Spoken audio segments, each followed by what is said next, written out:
Welcome to the IonaHoops.com podcast with your host, Guy Flatico. What's up, Gael Nation? It's season 4, episode 26 of the IonaHoops.com podcasts. We might be in the summer right now, but, well, you know, here it's always hoop season, which also means it's always a good time for Daly Dose of Hoops.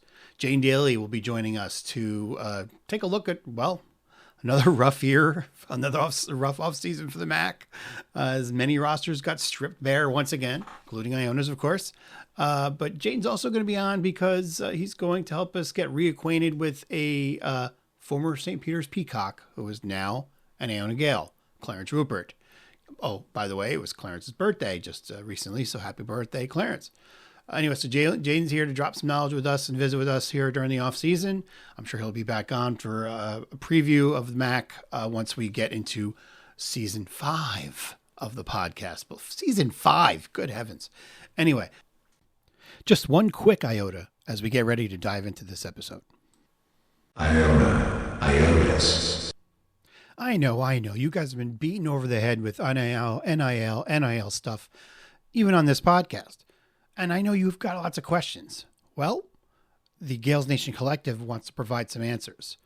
Stay tuned. Sometime in July, probably toward the middle of the month, we don't have a specific date yet, we're going to have a Zoom call with Tobin Anderson and the head of our collective, Jim Oates.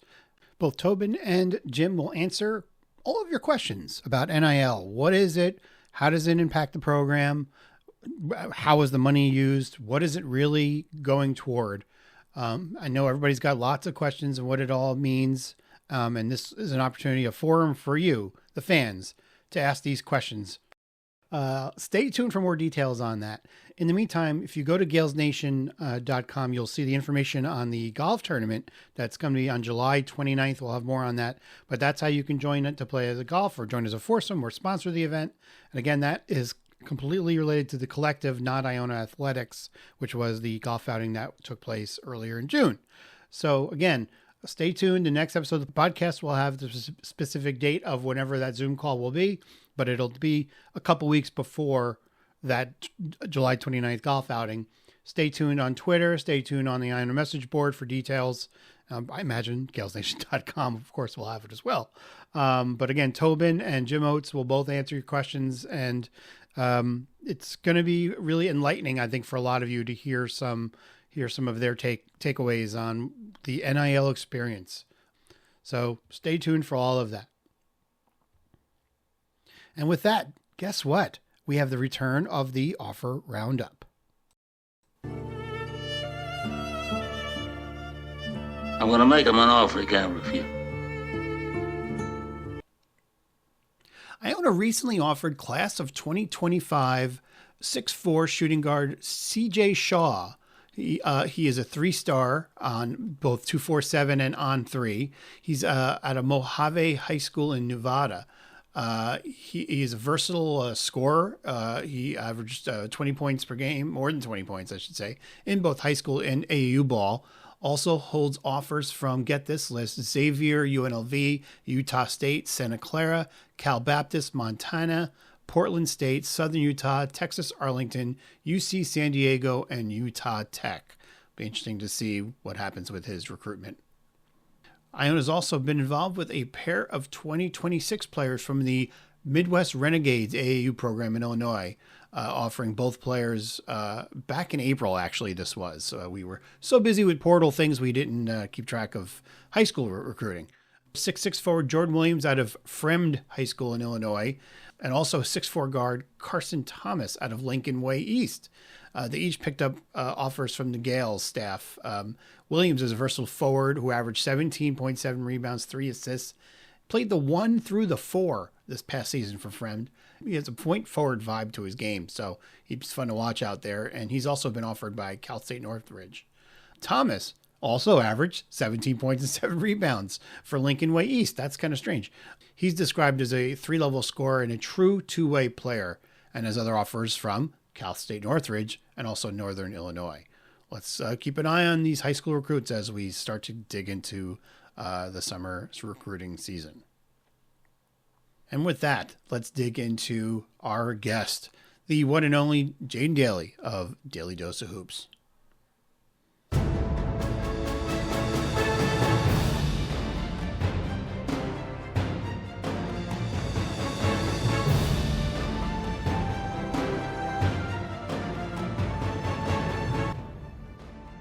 One of the IonaHoops.com podcast's favorite and most common visitors over the years has been the one and only Jaden Daly from Daly Dose of Hoops.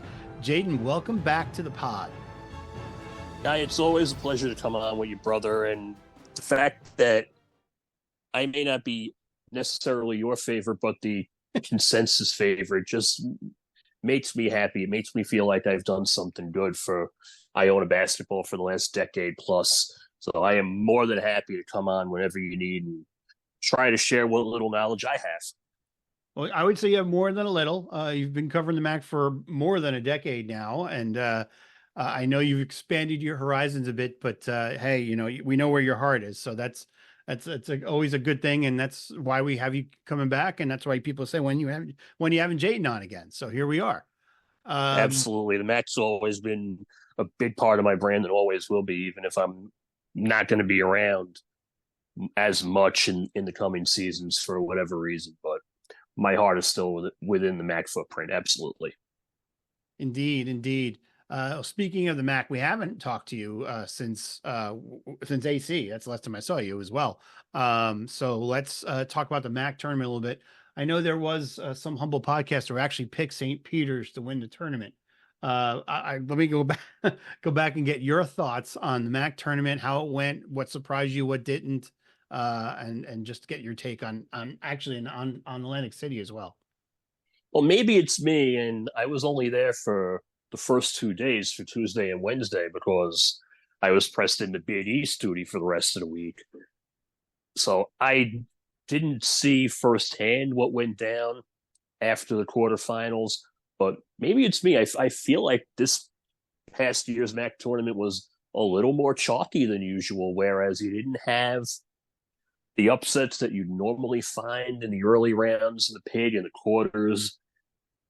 Okay, St. Peter's Fairfield may not have been the consensus choice for a title game given how strong Quinnipiac looked in the second half of the regular season, but one thing about Bashir Mason, who finally broke through after so many years of coming dangerously close at Wagner before replacing Shaheen Holloway, he got his team to buy into his defense, and defense wins championships. You saw how the Peacocks locked Quinnipiac down in the final seconds of that semifinal game, where Quinnipiac couldn't even get a rebound, and that inability to get the defensive rebound rather, cost them the game. So you saw that, and then Fairfield just couldn't buy a shot in the second half of the title game after surviving a war with Marist. Credit to St. Peter's, it was the most wide-open MAAC that I had ever seen, even going back to 2019, where it looked like any of 5 or 6 teams going into Albany could win it, but everybody knew that Iona was the hot hand that year in Ricky McGill's senior year. Probably Tim Cluse's best coaching job to this day, going from, 2-6 in the league to winning, I think, 10 games in a row to end it and go into the tournament where they led North Carolina at halftime. But shout out to parity. It's probably the most wide open MAAC, and a team came from out of the clouds to win it as the 5 seed. Were you surprised that Quinnipiac did not perform as well as their seed? Not necessarily. It's the MAAC. Anything can happen. I think only 2 or 3 times since I've covered the league has the number 1 seed actually gone on to win the tournament. So I figured somebody would have a good shot at picking them off, whether it was St. Peter's, who ultimately did, or Fairfield, or even Ryder. I thought whoever won that 4-5 quarterfinal, and that didn't surprise me that it turned out to be a slugfest like it was. I thought whoever won that 4-5 quarterfinal had a really good shot to use that momentum to win on Friday and then win on Saturday, and that's exactly how it turned out. Yeah, I mean, to your point, it was a very, very chalky MAAC with the exception of St. Peter's run. And it did kind of, it did follow a script that I think a lot of us saw. So And that is a very abnormal thing for the MAAC for sure. And what is unfortunately becoming normal for the MAAC is having the portal just absolutely slaughter the league come the conclusion of the MAAC tournament. And this year was no exception. Tobin lost his entire roster. Other teams lost most of their rosters. Again, we're looking at just no, like maybe one or two players tops from the all MAAC teams sticking around. And I mean, is this going to be every year in your mind?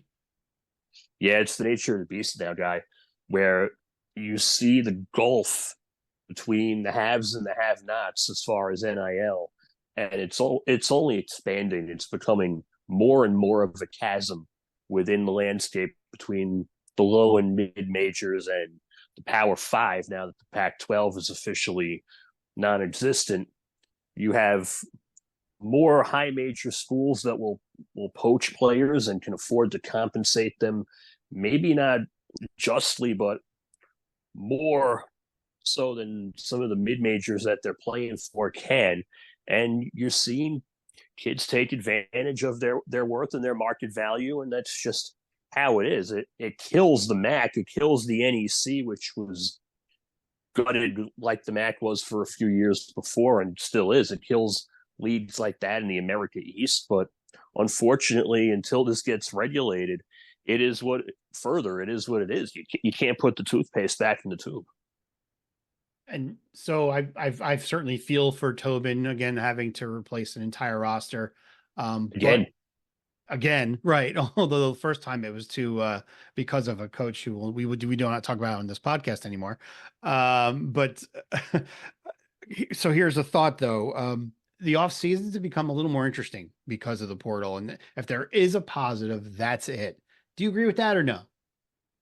Yes and no. It's interesting in the sense that as a fan, you get caught up in the adrenaline and the hoopla of building a new team and being linked to all these players. You get to watch a lot more and see what they're all about. But the downside to that is they're probably going to end up leaving in another 9 or 10 months after that. So you really don't get to know them as well. You don't get to build as invested a relationship as you normally would, where I'll use Iona as an example. You have 4-year players like AJ English, like EJ Crawford, like Ricky McGill, who you were able to watch develop, watch work their way through the ranks and grow to appreciate almost as one of your own. Now you're seeing a world where players are pretty much mercenaries at every level.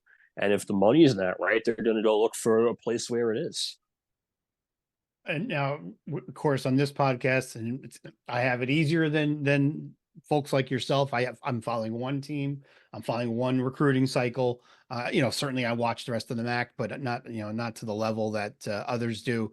Has it been harder for you as somebody who's trying to cover not just the MAAC, but other locals and just other leagues? And it's like everybody, all these rosters are just overhauling. Is it like you have to spend like 2 weeks just trying to keep up at the beginning of the season, trying to figure out where everybody is?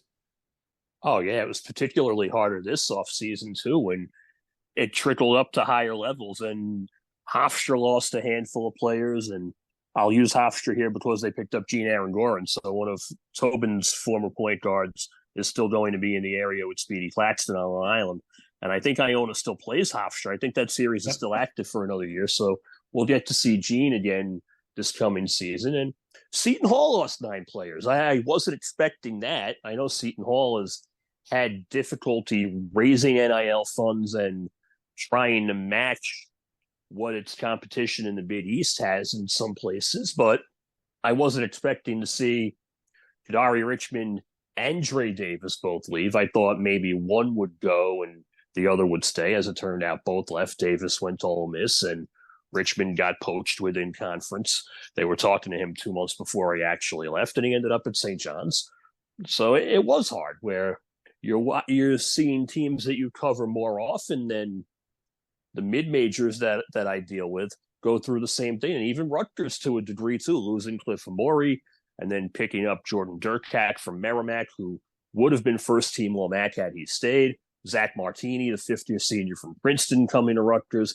Now it's pervaded every level. And Yeah, it definitely adds to my off season for sure, where I'm spending a few days just trying to take inventory of who lost who, who's getting who, who's in on who. It does take its toll on you, especially when you're trying to recover from being burned out after 100 games during the year. Yeah, and in an Iona situation, I mean, I again having a close pulse of the fans, they don't like it. I mean, there's a lot of Iona fans that do not want to contribute to Iona's NIL. I'm working on changing their minds on that as a passionate fan that I am. But they don't want, because we're giving money to guys who are going to leave in a year. So I don't blame them. yeah, so there's some frustration with that. And to your point again that you made earlier, you don't get to watch Ricky McGill for 4 years develop, or AJ English or EJ Crawford, and there's some of that connection to the players that's missing. So I'm curious to see how things evolve over the coming years. As again, this does feel like it's becoming the norm. Do we start to see it in the turnstiles? We'll find out. Yeah, I don't know what kind of an effect it'll have on attendance at the mid-major levels. I think it'll have a greater one than it would at the high major, because you still have the brand name and you have a fan base that's willing to pay for the label no matter who's wearing it. So yep, I think it'll be felt more the lower you go, where some programs struggle to put fans in the seats as it is, and then it creates even more of a deficit. Yep.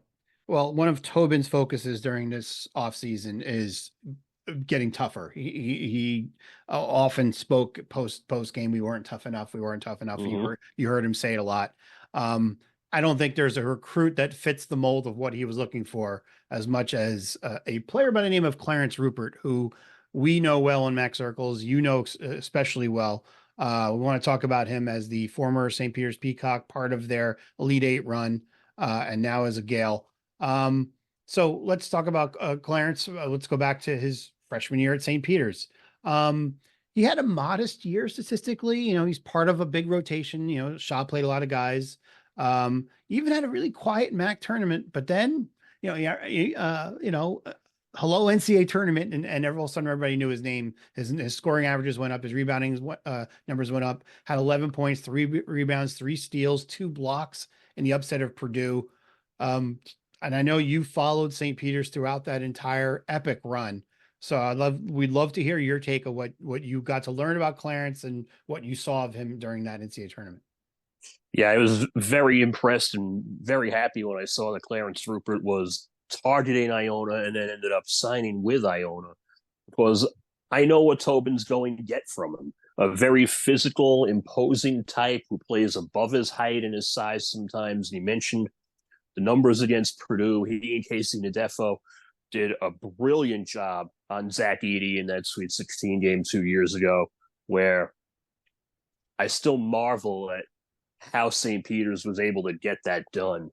And he went to Southern Illinois. His numbers didn't set the world on fire, but he's not going to be the guy that averages 15 and 10. He's a lunch pail guy. He's a typical Philly guy, which Philly players are known for their toughness and for their physicality. That's going to go a long way in the paint, where Iona struggled last year playing smaller, where Sultan Adewale was maybe their most physical player down low, and Greg Gordon had to do a majority of the work offensively and defensively. So Rupert's going to definitely shore up those deficiencies there. He's not going to score as much, but he's going to make an impact under the rim in the paint.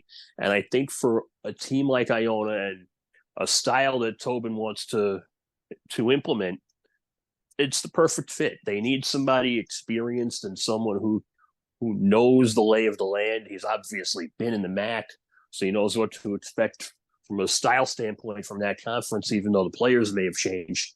I think it's going to be one of the more understated additions in the conference.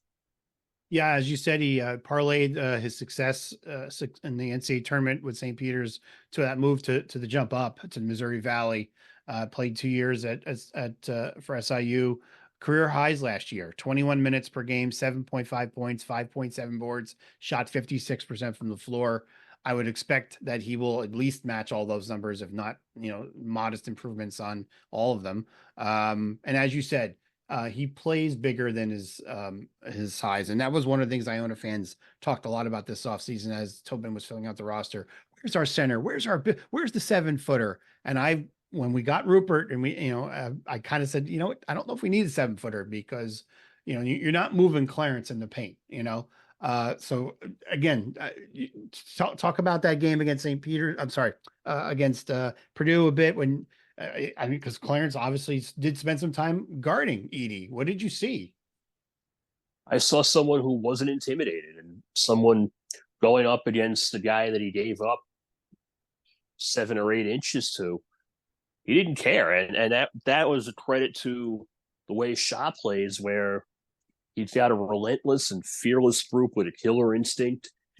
St. Peter's was able to frustrate Purdue, almost like how UConn was able to in the national championship, where Edey was matched up with Donovan Clingan, but UConn's size threw Purdue's guards off kilter. It was the other way around for St. Peter's. Their lack of size turned Purdue into a one-dimensional team 2 years ago. And as we both mentioned, Rupert had a lot to do with that, starting the game against Edey with Nadefo alongside him at the 4 and the 5, where he's not going to get a 7-4 guy in the MAAC, and that's only going to play to his benefit. What I am worried about, though, is his foul trouble. He averaged 2.5 fouls a game this past season at Southern Illinois, and I think that hampered his productivity a little bit.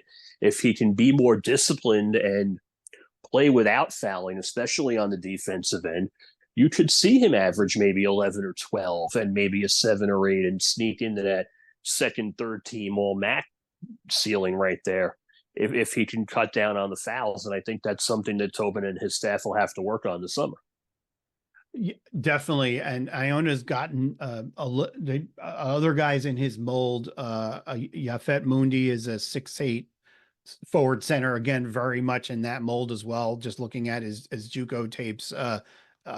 So I've actually asked Tobin, you kind of feel like, well, they're going to just be interchangeable at the center spot. And Tobin's like, no, I might play them together. I'm like, well, that would be fun to see. Imagine having 2 Clarence Rupert style players running around out there. Far cry from what we saw last year in the MAAC. No doubt. So speaking of one thing that was evident last year, again, we said we were soft inside last year for Iona, but there also seemed to be, I feel like every team had a really effective, at least one effective big man. And now all those guys are gone. They all hit the portal. I know you don't follow recruiting as much as some other folks, but do you think, obviously Clarence is going to benefit from that. Again, if the MAAC is softer inside, do you feel like Clarence can make that kind of jump? He could. It depends on what he's seeing and how much he can take advantage of them.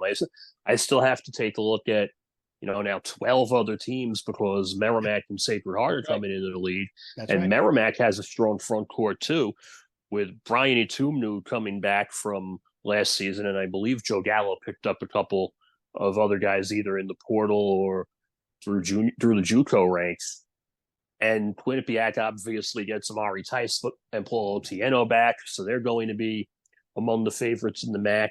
It depends on what Rupert is able to see and how he's able to utilize his advantages. I don't want to say I guarantee he'll go for 11 or 12, but if he can get the jump on somebody going into the lane, he's got the advantage.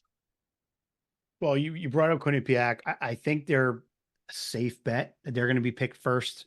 When we get to, it's not going to be far away in October when we start going to MAAC Media Day and things like that. I can't see anybody else being picked first over Quinnipiac. But no. Can we even think about who else might be in the top 5 at this point in this league? I think MAAC will be in the top 5. I really do. Okay. Jordan Durkak transferred, but Bud Clark, the freshman point guard from Philadelphia going into his sophomore year next season, is going to be an all-conference point guard. He's an elite talent, and he'll probably be in the portal at the end of next season with the way the world has gone these days. But he's very good. Gallo's got some great pieces around him. MAAC's the top 5 team. I don't know if they'll be picked second or third or maybe even fourth. I know the coaches will probably rank them lower, sight unseen, coming into the league. So Quinnipiac, I think, is a safe bet for the top spot, I have to see where else everybody is. I think Manhattan might be a little further up just because of what the Jaspers were able to retain, even without Seydou Traore, who transferred to Iowa. Daniel Ruzan is back. Jaden Winston's back. Yep. Shaq Bender is back, as far as I know. And there were rumors that he might go into the portal. He did not. So Manhattan's got 3 of its top 4 back, and Brett Rumpel, the defensive specialist point guard, who tore his ACL in November, is back as well. So Manhattan will probably be a lot further up and someone who could make a move in the conference. Obviously, Iona has a new roster. I don't know how that will translate yet compared to everybody else. St. Peter's lost a lot. So it's hard to tell. I think Quinnipiac is probably the safest bet. And as far as the bottom of the league, geez, even that's a mixed bag too. Yeah, it is. I mean, you name some teams that have potential, but then you look at everybody else and like, well, they have a shot too. They can be a little better than we think. It's hard to say. It's maybe Canisius toward the bottom because Campolesi is the only one who's back. Yeah, I don't know. But then you look at some of the parts that they added, and it's like, well, you know what? They might not be that bad. So the whole league feels that way right now. So it'll be a fun year in the MAAC. Maybe we'll all get that 10-10 across the board scenario that we all have been clamoring for. It'll be the most MAAC thing ever. How are they going to do that with an unbalanced schedule? Jeez. That's right. Yeah, that's a lot of questions, and that leads me to your. So as we wrap up here. Leads me to give you the floor for a minute to talk about some of your summer activities that you've got planned on Daly Dose, on your own podcast, and via Twitter. Well, I do want to do an off-season MAAC space. It's just a matter of scheduling and figuring out when the rest of my co-host panel, of which you are a part, is able to contribute. So look for that maybe in July. I'd like to get Joe Gallo and Anthony Latina, the 2 new head coaches at MAAC and Sacred Heart, respectively, in to preview their own sides and share their thoughts on joining a new league and what to expect from people who may not be familiar with their respective brands. Definitely going to have Travis Talatasi on the podcast again, the MAAC commissioner. That was very well received last year when I had him on. It was a regular feature that I did with Rich Enzer every season, and I look forward to continuing that with Travis. I have a lot of things to pick his brain on, as I'm sure many MAAC fans do as well. I'll probably solicit some questions before I get him on just so I can include the fans like I always love doing and give them a little bit more of a pulse on, the state of the league and where it may go from here with 13 teams. Obviously, the tournament is going to have a different format than we've been accustomed to for the past 10 years. So that's going to be fun. How the unbalanced schedule is going to work with 20 games and 12 common opponents for each MAAC team. There's a lot to get into and a few more weeks to enjoy what's left of the summer before I really start breaking everything down. Yeah, I mean, you hit those 2 big ones there. Those are the questions I think everybody's got is the new, how the tournament's going to be formatted and how the regular season is going to be set up with the unbalanced schedule.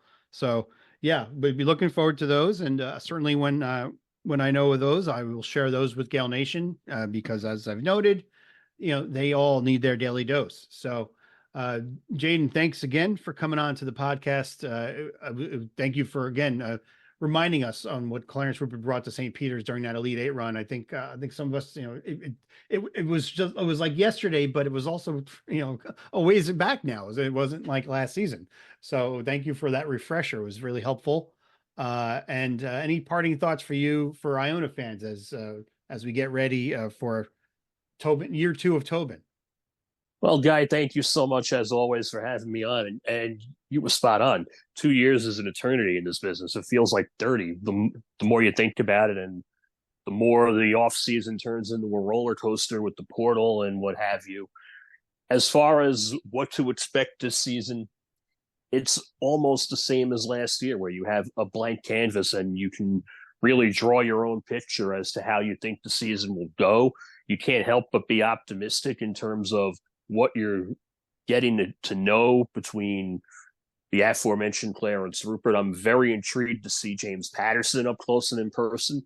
I've heard some great things about him and have been somewhat familiar with him from a name standpoint because I'm on the Met Awards committee and I vote him player of the week in D2 when I see he averaged 25 points a game at Stats for 2 weeks in a row. Mhm. I'm looking forward to seeing what he brings to the table. I've heard good things about DeJour Reeves, the Northern Colorado transfer. Sam will probably have a 95-page MAAC preview in October anyway, so I'll learn a lot more from reading him. He's the new king of the MAAC. I'm getting up there in years and handing my crown off, passing the torch, so to speak.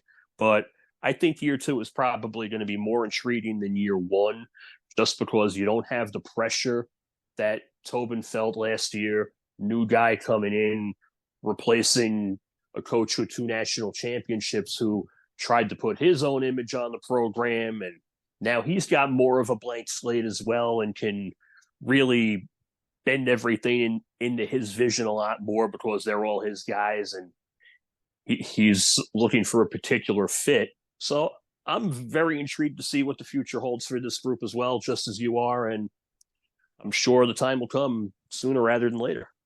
Yeah. I mean, I know that they went into this offseason with a different approach to how they recruited in terms of what they were looking for. Of course, it still has to be all meshed together.